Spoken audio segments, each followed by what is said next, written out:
नमस्कार प्रिय दर्शक यात्री सुविधार्थे विशेष व्यवस्था कलकाता मेट्रोर भारतेर प्रथम मेट्रो रेल परिसेवा अर्थात भूगर्भस्थ वैद्युतिक रेल परिसेवा चालू है इंदिरा गांधी महाशयर आमले।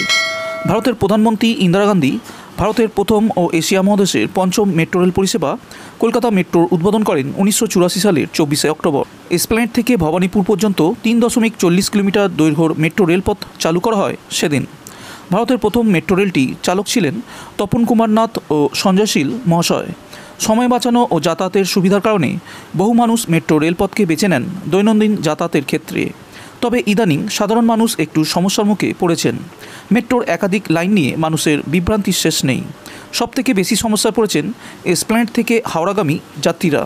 এই সমস্যা মেটাতে উদ্যোগী হয়েছে মেট্রো রেল কর্তৃপক্ষ। ইস্ট ওয়েস্ট মেট্রো স্টেশনগুলিতে একাধিক ফ্লেক্স বসানো হয়েছে যাতে রয়েছে পথ নির্দেশ।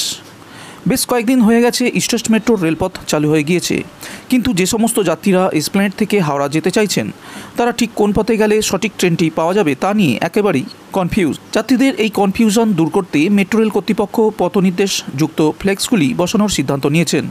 এই ফ্লেক্সগুলি সাধারণ মানুষের সমস্যা সমাধান করতে সক্ষম হবে বলে ধারণা করছেন মেট্রো রেল কর্তৃপক্ষ। এসপ্ল্যানেড থেকে হাওড়া এবং হাওড়া ময়দান থেকে এসপ্ল্যানেড যাতায়াতের জন্য এখন একটাই রেল লাইন ব্যবহার করা হচ্ছে, অর্থাৎ আপ ও ডাউন লাইনে দুটি ট্রেনই একই রেলপথ দিয়ে যাতায়াত করছে। আর তাই সমস্যায় পড়েছেন যাত্রীরা। কোন স্টেশন থেকে কোন দিকে যাবার ট্রেন পাওয়া যাবে তা নিয়ে চরম বিভ্রান্তিতে রয়েছে যাত্রীদের এক অংশ। কর্তৃপক্ষের তরফে বারবার ঘোষণা করেও এই সমস্যার সমাধান করা সম্ভব হয়নি। আর তাই নতুন এই ফ্লেক্সগুলি বসানোর সিদ্ধান্ত নিয়েছে রেল কর্তৃপক্ষ। এছাড়াও আরও দুটি সমস্যার সম্মুখীন হচ্ছেন সাধারণ মানুষ। প্রথমত, এসপ্ল্যানেডের মেট্রো স্টেশনে দুটি মেট্রোর সংযোগ স্থাপনকারী রাস্তায় ভিড় উপচে পড়ছে। গ্রিল লাগিয়েও তা নিয়ন্ত্রণে আনতে পারছেন না কর্তৃপক্ষ। দ্বিতীয়ত, মহাকরণ ও হাওড়া ময়দান স্টেশনে সেক্টর 5 ও হাওড়া স্টেশন যাওয়ার পথনির্দেশক ফ্লেক্সগুলি পাশাপাশি লাগানো হয়েছে। এতে বিভ্রান্তি কমানোর বদলে আরও কিছুটা বেড়ে গেছে বলে মনে করছে সাধারণ মানুষ।